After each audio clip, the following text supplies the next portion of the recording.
The broadcast is now starting. All attendees are in listen-only mode. Hey everybody and welcome. My name is Stephen Krutzfeldt. I'm a pre-sales engineer here with CDI, and I'm going to be leading today's webinar on accounts receivable. This is going to be a Laserfiche build along, and if this is your first time attending a build along, it's designed to be an interactive experience meant to guide the viewer through the creation and deployment of a common business process. So today's process is going to be around accounts receivable and how we can use Laserfiche to automate that process. If you have any questions as we go through this, should be a chat box or a questions box.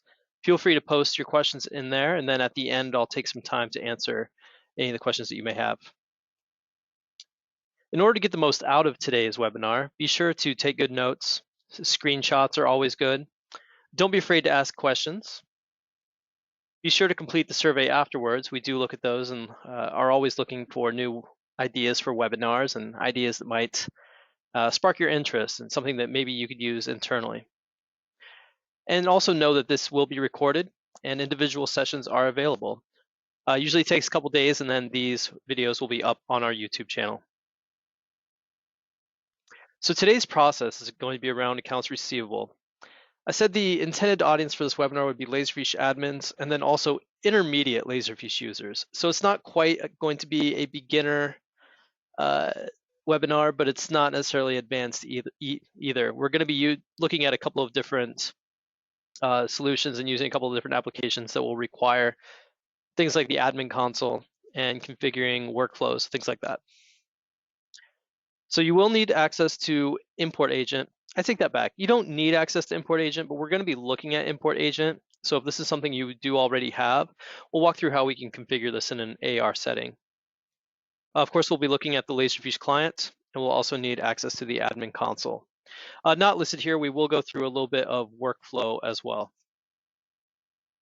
So to help you follow along, we're going to start by looking at an accounts receivable demo. So what does the end product look like? And then we'll reverse engineer that. We'll go through and talk about how you can create the folders and the templates to facilitate that process. And then we'll go through the workflow design. So with that, I don't like to spend a lot of time on PowerPoint if I don't have to. So let's go ahead and jump into it. So from a demo purpose, let's set the stage. You're in accounts receivable. The time has come, that time of the month where you need to send out the invoices to all of your different clients, make sure that everyone's getting billed correctly and start that process. Now I'm going to operate under the assumption that you have some sort of internal tools, maybe a different software solution where you're processing all the accounts receivable, keeping track of everything that's billed. So when the time comes to generate those statements and send those out, there's probably something in place to actually generate those. I created a quick little button that I'm just going to use to generate my invoices to be sent out. And what it's doing is it's a workflow that's actually going to be looking at all my different clients. It can go out and view a SQL table or another type of solution, another database where we're keeping track of billable time or billable items. It's going to use that to compile and then actually create those invoices. So let's go ahead and do that. We'll see what that looks like.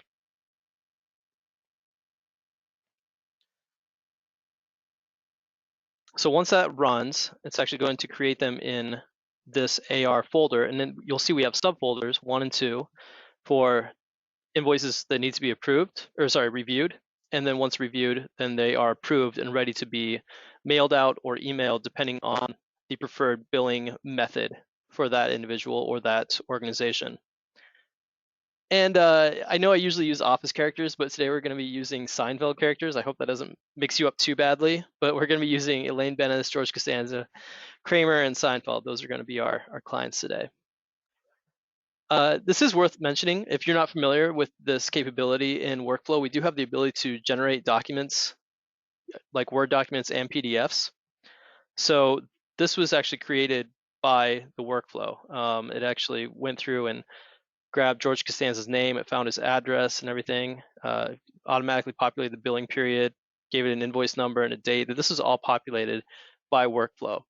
So, hang on to that little nugget of information. It may come in handy later. So once these have been created, we want to make sure that there's a review period that someone goes in and makes sure that the automation didn't mix anything up. And I'm sure everyone's doing their due diligence. So 95% of the time, these are going to be great. And once they're ready to go, we can just go ahead and select all, and they have metadata on them already, showing that they have an invoice status, invoice date for the billing period, and some other basic information like the invoice number. So all we need to do is say that they've been reviewed and they've been approved. Once they've been approved, the workflow is going out and looking to see what the preferred method of delivery for the invoice is going to be. I think I only have two in here right now. It's either email or snail mail, or just USPS. And so in the approved, you'll notice that even though I just approved 4, there's only 2 of them in here. That's because if you look at the billing method, both of these have mail in them. The ones that are emailed automatically kicked off the email, sent it out to the client with their preferred email, and they can now be found in the client's billing folders.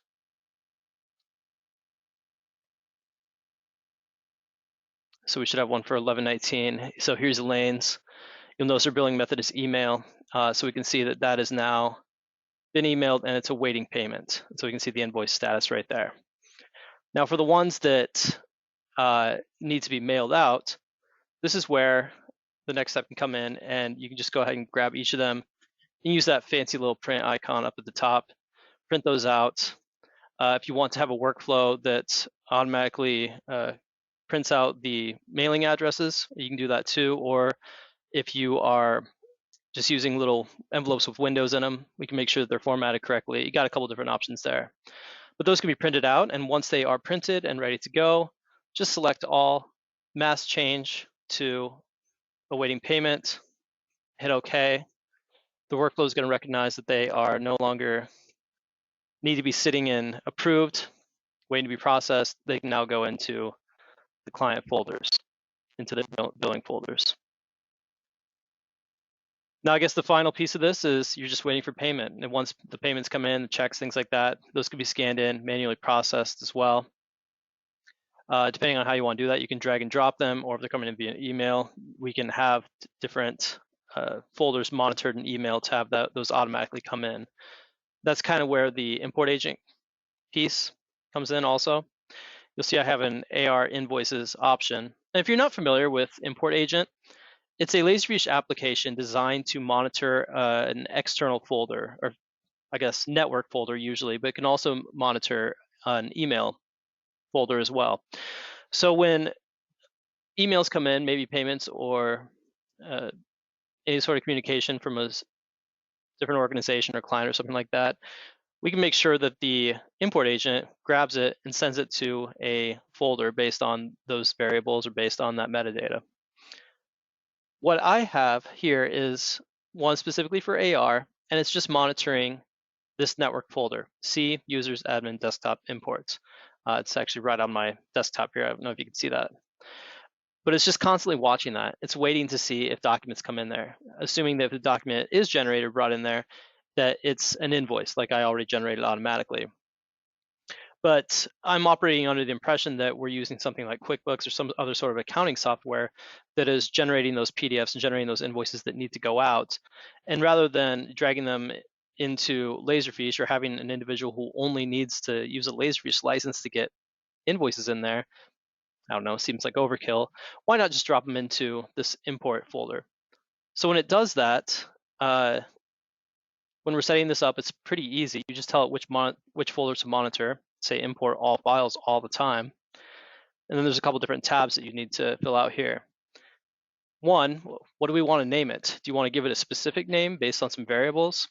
And I always say no. You know what? Let's just use the token picker. Whatever I named it already, or whatever QuickBooks or whatever accounting software you have names it, keep that name. That's fine.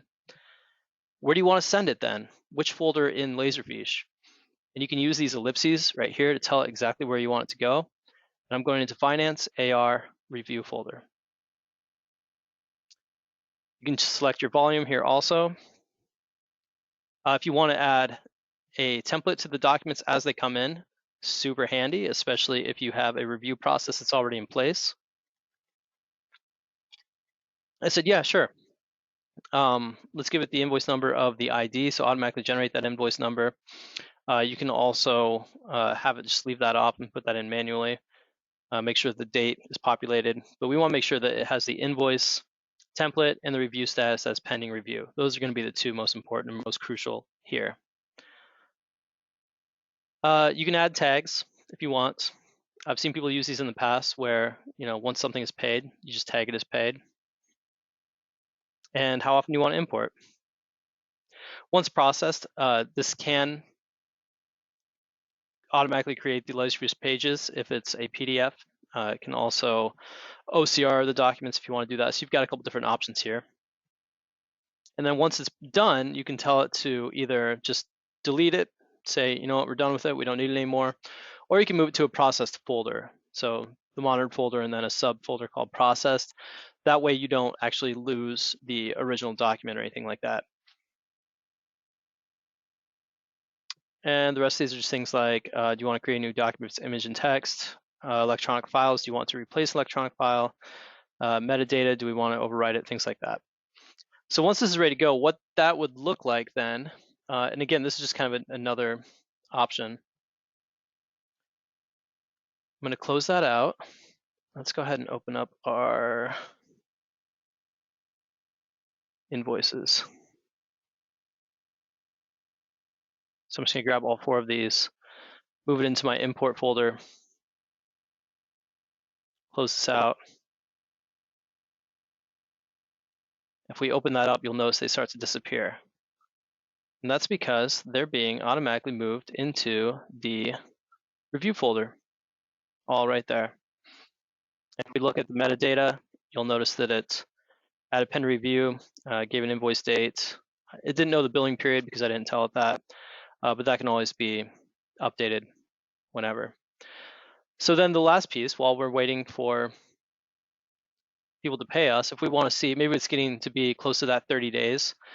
One thing I did want to show also, I think I had a couple other template fields I wanted to show you. Now this is just my template that we kind of, this is based on what we use internally for our own AR process. And it's just snippets of information that may be helpful. So I thought billing period was a good one, but I also added due date, and that's actually automatically calculated in workflow as well, that it just takes whatever the billing date is, or sorry, the invoice date is, calculates 30 days out and slaps that on there. We also have, of course, like I said, the invoice number and the invoice status, but you can add totals on here. It might be helpful actually to add the name of the client as well. That could be a good one. And then if you want to have a paid date as well, so once it is paid, when was it paid? All good information to have. What's kind of nice is we can have a saved search. If any of you who haven't used the advanced search function, this is really handy when trying to find a specific type of document or certain documents that all share the same criteria. And I went ahead and saved one. So if I load this up, I could say, show me all AR unpaid invoices. So I select that, it writes it for me, we hit search, and it's going to give me all the invoices that haven't been paid yet. And ironically, it's the 4 that we just processed today because the rest of them have already been paid from last month. So that's how it's grabbing those. It's looking for the ones that are awaiting payment or late. If we went into Elaine Bennis's, you'll see that we have multiple invoices here. We have one from maybe October 15th. So we'll look at that one. You'll notice it was paid. And I just renamed these. I didn't change the metadata on them, so that's why that's all the same. Another thing to look at though, just naming convention. Workflow has the ability to rename your documents, and I like that for consistency, that it makes things look a lot nicer, in my opinion, if there's some sort of consistency in the naming convention. So you can format the date in the name to say, show me all 2020 0815. The good part about that is then once you're filtering by it, it'll actually filter in order of date, which might be moot because you can always see the creation date and filter by that as well. Or if you want to add a new column, you can always right click on the column and maybe go to the more, and you'll see we have all these different columns to choose from. The ones that have the little grayed out boxes, these are template columns, like template fields that can be displayed.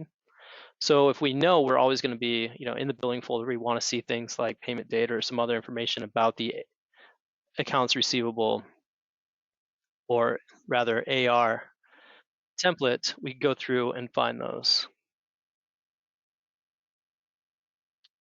And I'm not seeing it right off the bat. I'm not going to search for it. But anyway, you can go ahead and, edit this by having things like billing method, payment date, all those can be displayed here.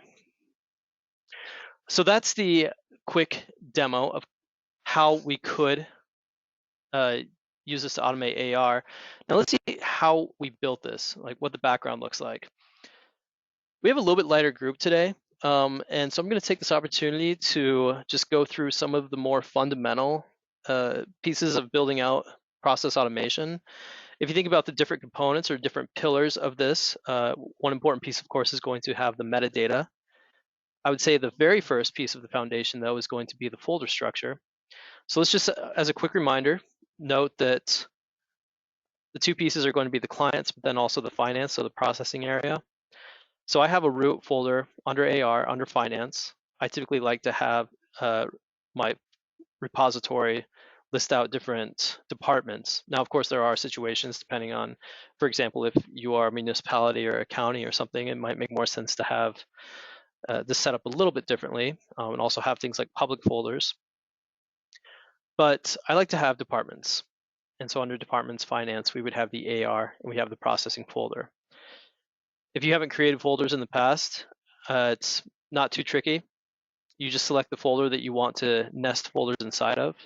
So select it along the left-hand side, and then just right-click, new folder, and you can name it whatever you want.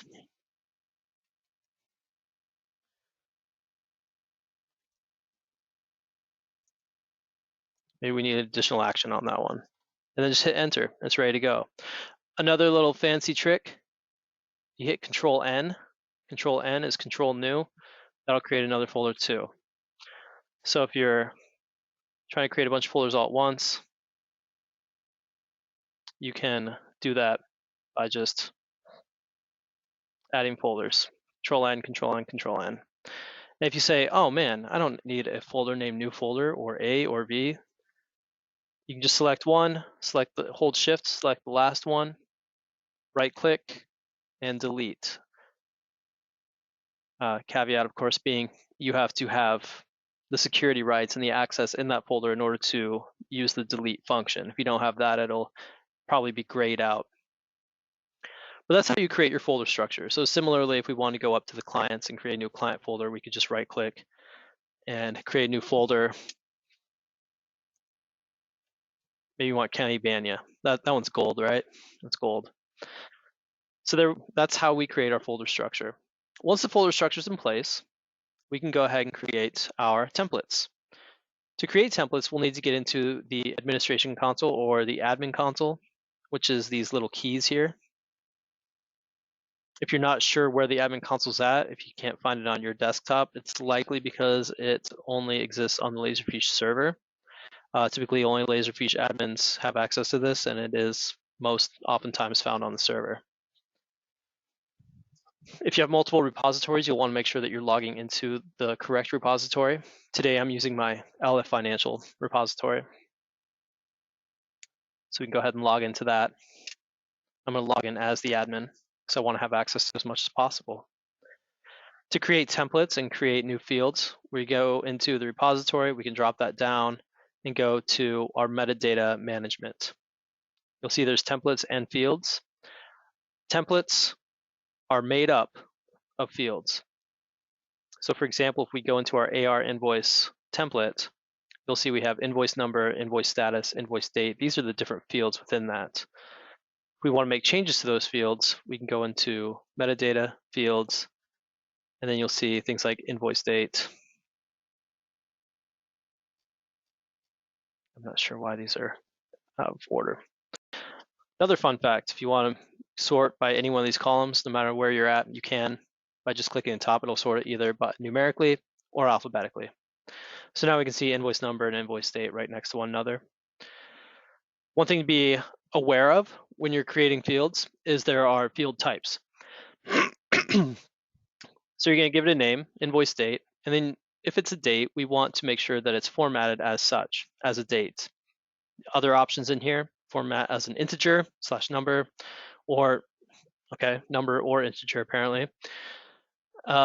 Lists are important also. You can edit the list, and that way people can only select from what's available there instead of going through and trying to type it out longhand and running into inconsistencies when it comes to spelling and whatnot.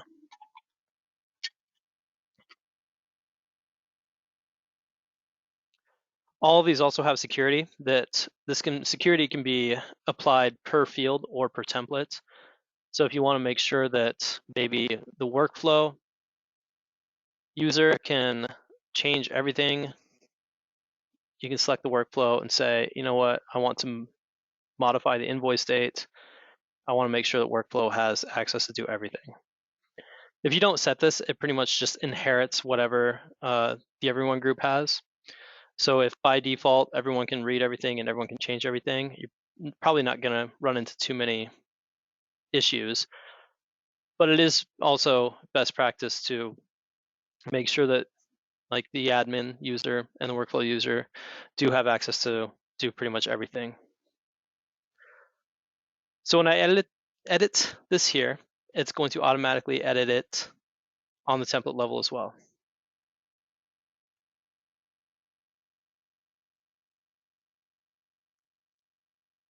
Apparently the system is done with the admin console right now, which is fine. We can get back into that.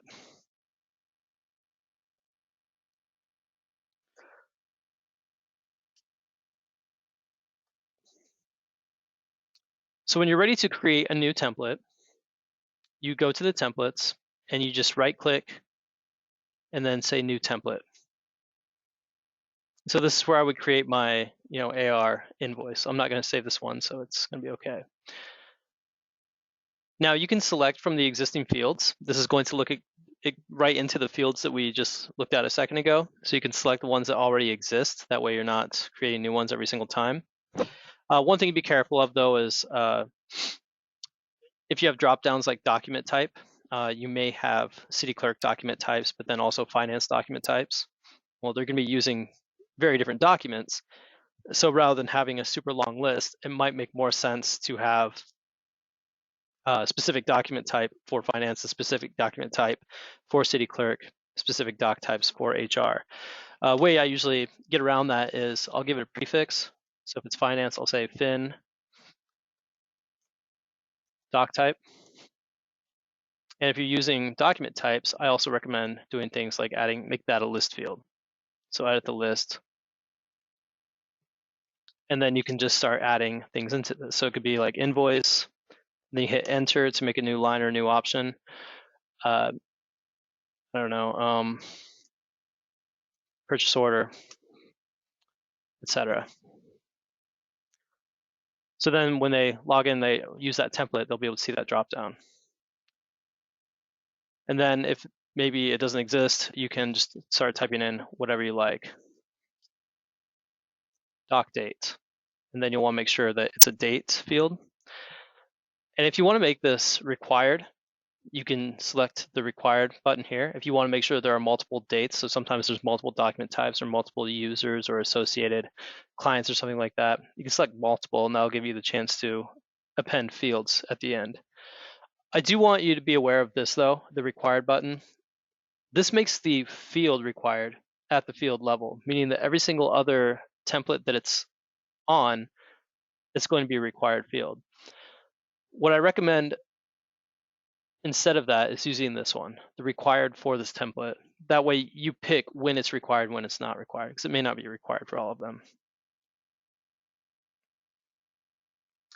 And you can also format it. So if you want to be like a short date, long date, you have the ability to format it, custom date, etc. Let's go ahead and cancel that. So that's how we create our template. We create our folder structure. Now, probably the reason why you're all here, all one of you in this case, How do we create the workflow to do this? Glad you asked. So in here, I've got a couple of different AR workflows. And you'll notice that I also number them 1, 2, and 3 because there's different steps in here. And a lot of times I'll see folks use that wait for entry change or wait for some action in order to move on to the next one. Well, that's fine, but if they miss that action, that gets hung up indefinitely. I've been on calls with clients that I look at their running workflows to see what may be bogging down the system or where something got hung up. And they have workflows running from 2010 because they're still sitting there waiting for someone to approve something. They're like, why isn't Jim approve this? I'm like, I don't know. Should we call Jim and ask him to approve this? Well, Jim retired back in 2012. Like, okay, well, I think that maybe we can kill this workflow, move on. Second of all, let's go ahead and just fix that so that rather than waiting for that entry change, let's just have a workflow only run when that change takes place. And I might be talking in circles, so let me explain what I'm talking about. So this is the first one. And right now you probably don't even need to worry about this one because I can't think of a real life situation where you would ever be creating the same invoices over and over and over every single month with no variables or no variances. But that's what I did just for the demo purposes. But for the sake of explaining a couple of different activities, let's go through this. I'm first finding all of my client folders. So Jerry, George, Kramer, and Elaine. And the way that you configure a find or a search like that is you use the search repository option, just drag that out here. And then on the search query, you can go into Laserfiche, use the advanced search, and similarly when I brought up this search for all my unpaid invoices, you can actually use the customized search and add this search syntax, and that'll write that out for you. I don't speak Laserfiche. I don't know how to tell it what I want by using brackets and parentheses and equals and ampersands. So I just say, I want to find everything with the AR invoice templates. I want to find only documents that have it, and I want to find it within this area, including subfolders. How do I say that? And it's like Google Translate for Laserfiche. So then I just copy that and then paste it in here. And then if you test that search query, it'll tell you what it finds. So in this case, it found 4 entries where the name of the folder is billing. It's a type F, type equals folder, and it's looking within financial clients. Work smart, not hard. So then I use a for each entry loop. So for each, always make sure that you say for each what, otherwise it'll yell at you. For each output entry, for each folder you find. So there's 4 entries. The next thing I do, and this is another little trick that took me a while to understand and actually use. This find entry, a lot of people use it interchangeably with search, but I find that the search repository is much more comprehensive. The find is much more broad. Find is great if you're looking for a specific document, like a specific ID, or if you're looking in a very specific folder, but no subfolders. So it's limited. However, when you use the find activity, which I'll go ahead and grab it over here. So there's find entries, meaning find more than one, and find entry. I used the find entry so that way I can get more information about the documents or folders that I found. So when I say for each entry, I want you to find, and I labeled it find parent folder. And the way I configured this was I said, find the entry with the ID. We go into token dialog. I'm looking for the current ID. So for each entry, current entry ID. That's what I want to look at. And when I look at that, you can grab additional properties. So does it have tags? Does it have text? Does it have records management properties like cutoff instructions or cutoff instruction types? Is this the latest version? What's it called? What's its parent folder ID? What's its parent folder name? And that's what I wanted to get because you're not necessarily going to have that as a token option if you're just using the find clients for each. What I'm referring to is if we look at the token picker here, we can say the for each entry, and you'll see a list of the different tokens that we have here. Current entry name, current entry ID, current entry path, and full path.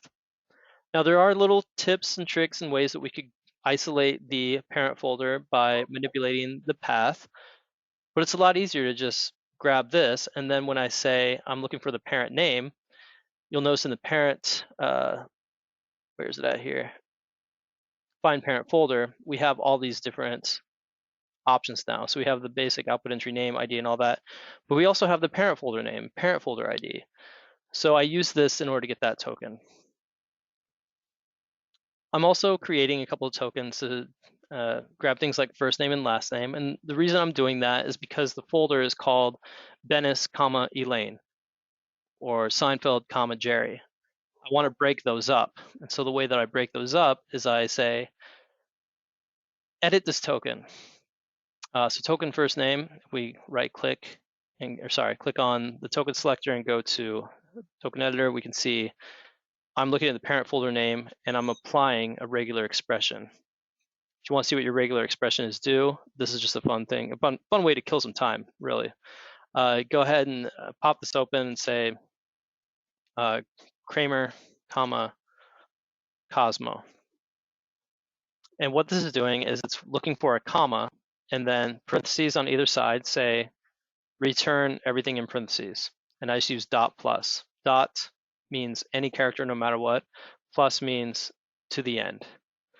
So if it's Kramer, it's going to look for the comma, so it's not even going to start till it finds the comma, and then it's going to grab everything after, which is Cosmo. Flip side of that coin, token dialog, parent folder name is parenthesis, dot plus, parenthesis, comma. So grab me everything until you get to a comma. So if we look at that, we'll see Kramer comes up. Date token is pretty easy to customize. You say, give me a specific date.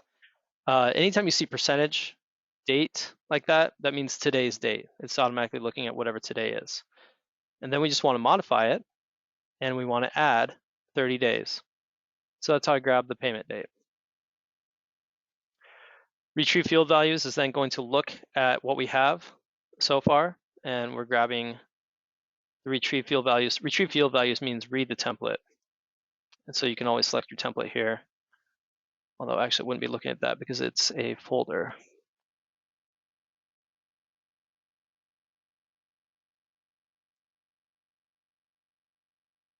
So it's going to grab things like address, billing method, and things like that from the folder that it finds. We're then going to create a blank document and then update the Word doc, which I have other videos out there if you want to know how you can update a Word doc, but that's how I actually created the invoices for today. The last piece here is going to be to assign the invoice template to the invoices that we created and go from there. So again, this one's probably not going to be necessary for your AR process, but I at least wanted to go through just review some of the fundamentals of workflow design, because I feel like we don't get into that very often. Now the reviews piece is going to be a little bit more important. And I know this looks a little daunting, it looks kind of long, but it's actually pretty straightforward. Always, when creating a workflow, start by retrieving the field values. In this case, we want to run the process on invoices that have changed and they're already been reviewed. So we want to make sure that we're looking at the invoice status. That's what's going to give us that information. So when you drag and drop let's go ahead and create a new one. So retrieve field values, and then we go to the box here. You'll notice it lights up when we hover. Click on that, and we want invoice status. So you can go ahead and select your template first if you want. Of course, it's going to be important to make sure that you're looking in the correct repository. I have multiple here, so that's why it looks this way. Right, okay. Add new profile, and I'm copying from financial, validate. Okay, now it's going to look null financial. So then we have our AR invoice. We want to make sure that we have the invoice status. So now it knows the invoice status. So this runs on the starting document, or in this case, it's going to be whenever a document changes. Workflow is going to go out and look at it, see if it meets certain criteria. If it does, retrieve invoice status. So next, we're going to create a token for client name. And what that's going to do essentially is just take the entry name, which in this case, if you're generating your invoices from something like QuickBooks or another accounting software, and those documents are being created as PDFs, it's likely that the client name or something is going to be in that name somehow, so that way you know whose it is. If not, it could be on the document itself, in which case, I have a little magic trick. It's called retrieve document text. So what that'll do is OCR the document, and then if you know that it's always like client name or client address, and then everything after that, we can take that text and then create a token called, oh my gosh, can't spell today, client name 2, how about that? If we use our token dialog, we can say retrieve document text and then apply a regular expression. So if, for example, in that it has payment will be made by client listed below, and then the client listed below is like Cosmo Kramer. And what we could do is say, find the word below and then capture everything after that up until you find something else, or tell it when to stop. So that way, by reading the documents, by extracting the text, you can then isolate the client name from the text. You can also do that with the invoice number. You can do that with any number of things. You can actually just read the text and have workflow automatically extract that information out. So once we have the necessary information, and the reason why we're doing that is because we're ultimately going to want to make sure it moves to the billing folder of that client. So we have to know where to send that document. So we have a conditional here. Conditionals are pretty easy to configure. We'll type in conditional into our toolbox, and I think it used to be conditional decision, but now it's routing decision. Depending on which version you have, it's going to be one of those two. But just drag it down and say that depending on what you find when you retrieve field values, you're going to go down one of two paths. I always give it a name also, say that maybe status. And this one's going to be the approved branch.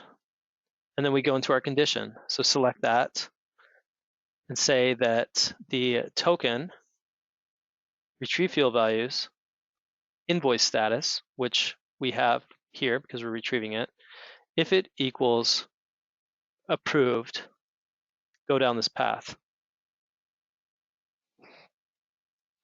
And if it's not, go down this path. Anytime you have just 2 branches, or actually 3 branches or 4, or anything like that, you never have to necessarily give the last branch a condition. And in fact, best practice is to not give it a condition. We want to have an exception branch, because if it can't go down either one, then it just goes, oh, I give up, I don't know what to do. And the workflow just fails and stops. So if you have multiple tasks, you won't see what happens. Whereas if you have it just go down an exception branch, nothing fails. It keeps going and it just doesn't go anywhere or do anything. So once it's approved, we want to move it to the correct folder. And so that is just using a move entry. A lot of times I'll see people using the route entry to folder, and I'll tell you why I don't like that one. The move entry activity, it's very clear to anyone coming in that it's at this point in the workflow that a document is being moved or copied or a shortcut's being created. Anyone can go in and see that. However, if you are using the route entry to folder, I get what Laserfiche was trying to do here. They're saying that, all right, we want to move it to a folder, but we also want to assign some field values, create an email and a tag. Uh, it's one of those where it's like a Swiss Army knife of workflow activities. And that's great that it's doing all these things, but if something's broken in here and you're like, why is it assigning this status? Where's this tag coming from? It's not always clear to anyone where that's actually happening. So just from a, I don't know, I guess it's kind of personal preference. It's maybe a little bit selfish, but I feel like from a maintenance perspective, it's going to be a lot easier to just list out the different activities that you want each step to do. So in this case, I'm going to move it to the client folder. And so we make sure that we're moving our entry, we're moving our starting entry, as we have here. And if you select the ellipses, we can say where we're going to move it to. It's going to be to the client, and then, oh shoot, we don't know which client to move it to. Well, we want to move it to the client folder, so we'll select that. And then if we use the token picker, go to dialog, backslash means another level. And then remember that we created a token for our client name, either from the text or something else. So that's where we would then use that. It looks like I don't have it here, but you say move entry to client, and then it'd be client name, and then backslash billing, because each client's going to have their own billing folder. And then you can assign the metadata. This is just the assign metadata field. Make sure that you're assigning it to the starting entry. In this case, I'm telling it to keep the current template, because it's probably already going to have the template on there. But we want to assign, in this case, the billing method. And that's something that I'm pulling from the client billing folder. So you can go out and search for the folder, identify what their billing method is, and then write that. And if it's email, then I'm going to go ahead and send them an email. I have this one deactivated because I didn't want to send a bunch of confusing emails out. But you can have it automatically email the document to them, maybe CC yourself, and make sure that once it's emailed out, we change the status to awaiting payment. And if it's mail, don't do anything, because we're going to do that manually. Now let's take a look at the starting rules here. If we look at the rule manager up here, we can see the review. And the way this ran, we can edit the rule here. If the entry path equals finance, AR, review, so the document has to be in that folder. It has to have the template AR invoice. So entry template name equals AR invoice. It has to be a document. And this is going to run if the entry changes include the template field set. So if something changes on the AR document in the review folder that has this template on it, this workflow is going to try to run. Now it could have just been moved, like it could have just been a change to the billing time frame. But let's see what happens if that were the case. I'm going to get rid of this. And I'm going to get rid of this too, because it's not doing anything. So if that changed, it's going to look at the invoice status only. It doesn't actually care if the billing status changed. It's going to review it. And then if the invoice status didn't change, then it's still not going to be approved. So it's just going to go down the not approved path, which will just go all the way to the end. So it's not actually going to do anything. So it'll run, but nothing will happen. It's not until it runs that the invoice status equals approved that's going to be like, all right, awesome. We're going to move it to the approved folder. We're going to find the client folder, identify what the billing method is. We're going to assign the billing method to it. And then if it's an email, we're going to send an email out, change it to awaiting payment, move it to the client billing folder. So that's what we saw earlier on. If you want to review, roll the tape, go back and see that once I reviewed all of them, said like, you know what, these look good, they're approved. I approved all of them. Some of them moved to the client billing folder, and some of them moved to the approved folder, waiting to be mailed out manually. That's where we're at in the process. Discard that. And the last one I have is awaiting payment. So if you're building this at home, once again, you're going to want to start by retrieving field values. retrieve invoice status. If the status equals awaiting payment, then we want to generate the token for the invoice. Sorry, what are we grabbing here? Client name, right. We want to find the client name by isolating that, pulling that from the name of the document or from the metadata. If you have a metadata field for client name, which actually I would 100% recommend. Wish I would have thought about that yesterday when I was creating this. You can retrieve the client name, find the client folder, and move it to their billing folder. This is just a routing step. There are business process options in here that I'm planning to do another webinar just on the business process ones, because it's actually pretty slick. But creating a business process step, this would basically say like, all right, there's a new step here. Instruction would be to print documents, mail to client, and update, etc. So you can add the participant, so who's that assigned to, and that'll actually create a task for them. So once it gets here, new business process step, you can see what process each of the documents are on then. I don't have any good examples right now. I would say tune in the next couple of webinars, maybe not next month, but maybe the following, and we'll go through and we can see how we can keep track of where a document is at, like maybe a contracts process or something like that, and how to keep track of those by using workflow business process steps. But what we could do is say, move it to the billing folder and then update the business process step to say that somebody needs to, I don't know, check in weekly, make sure the payments are processed. If they are processed, make sure you update all the information. Another option is to have, in the rule manager, you'll see that we can have schedules.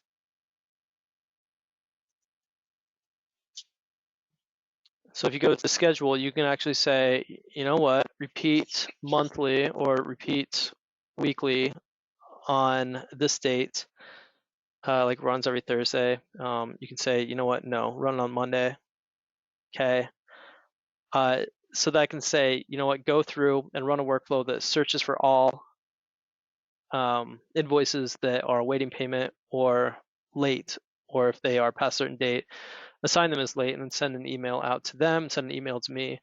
So you have some automation there to manage by exception, like, you know, send me alerts if payments are late. So that's another option there. But that's how I move them to the billing folder once complete. So that's my 3-step AR process. And I think that pretty much covers it. Again, this is just one example of how you could use some of the features to automate your accounts receivable process. There are a lot of other options out there, and if you want to discuss some of these with us at CDI, we may not necessarily be experts in your specific process, but what we are experts in is Laserfiche. So we can listen to the way the process works today and identify opportunities for automation, as we call them. A couple of great resources out there for you. Answers. In fact, if you just Google Laserfiche and then your question, 99% of the time, Laserfiche answers is going to come up. Somebody else probably had that question before you. Solution Exchange is another good one. And of course, Laserfiche Support. They're usually pretty responsive. One thing that's not on here is just the CDI group. CDI.support, or just maybe email us at support@citiesdigital.com or consulting@citiesdigital.com or even sales@citiesdigital.com. Depending on what it is you're interested in, we have a very tight group. We're all very open and communicative with one another, and so we'll be able to find the right person for your situation. So any questions, do not hesitate to reach out to us. We'd be more than happy to look at your processes internally and identify how Laserfiche can automate it. We can make Laserfiche work harder for you. Now with that, thank you all very much for your time. Hope you enjoyed this. Hopefully we'll see you next month.